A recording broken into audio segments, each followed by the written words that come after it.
ായിക്ക് സ്തുതിയായിരിക്കട്ടെ.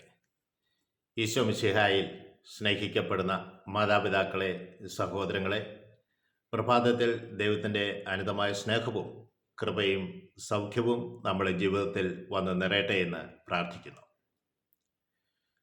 ഈ ലോക ജീവിതത്തിൽ നമുക്ക് സഹനങ്ങൾ ധാരാളം ഉണ്ടാകാറുണ്ട്.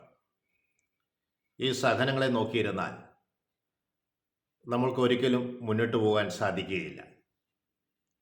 പ്രത്യേകിച്ച് ഈ വർഷം വിശുദ്ധ ഫ്രാൻസിസ് മാർപ്പാപ്പ പ്രത്യാശയുടെ വർഷമായി പ്രഖ്യാപിച്ചിരിക്കുകയാണല്ലോ. പ്രത്യാശയോടെ മുന്നോട്ട് പോകണമെങ്കിൽ നമ്മൾക്ക് മുൻപിൽ എപ്പോഴും ദർശിക്കുവാൻ കഴിയുന്ന ഒരു വ്യക്തി ഉണ്ടായിരിക്കണം.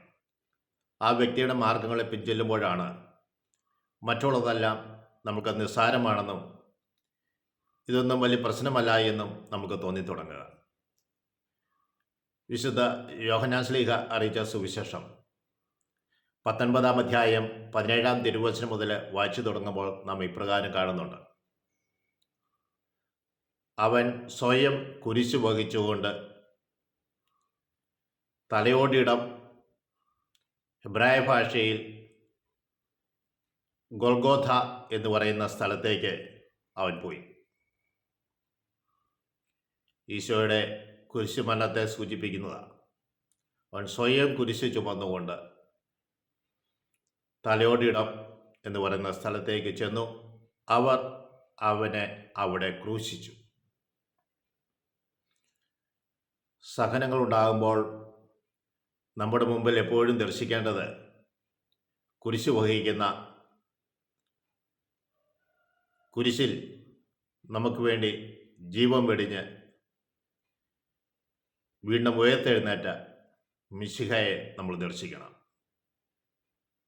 സഹോദരങ്ങളെ, അങ്ങനെ ദർശിക്കുമ്പോൾ നമ്മുടെ സഹനങ്ങൾ വളരെ നിസ്സാരമാണ് എന്ന് നമ്മൾ തിരിച്ചറിയും. നമ്മൾക്ക് മുമ്പേ പോയ, നമുക്ക് വഴി കാണിച്ചു തന്ന, നമ്മൾ അനുഗമിക്കുന്ന മിശിഹായെ എപ്പോഴും ധ്യാനിക്കുകയും അവൻ്റെ കൂടെ ആയിരിക്കുകയും ചെയ്യുമ്പോൾ നമ്മുടെ ഹൃദയത്തിൽ ആനന്ദമുണ്ടാകും. കാരണം എൻ്റെ നാഥൻ, എൻ്റെ രക്ഷകൻ എനിക്ക് വേണ്ടി കുരിശിൽ മരിച്ചുവെങ്കിൽ അതിൻ്റെ ഒരംശം പോലും എനിക്ക് ലഭിക്കുന്നില്ലല്ലോ എന്നോർത്ത് ദൈവത്തിന് നന്ദി പറയാൻ കഴിയണം. എന്നെ ശ്രവിച്ച എവരുടെ മേലും പരിശുദ്ധാത്മാവിൻ്റെ അഭിഷേകം വന്ന് നിറയട്ടെ എന്ന് പ്രാർത്ഥിക്കുന്നു.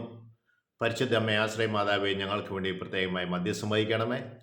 പിതാവിനും പുത്രനും പരിശുദ്ധാത്മാവിനും സ്തുതി. ഈശോ മിശിഹായ്ക്ക് സ്തുതിയായിരിക്കും.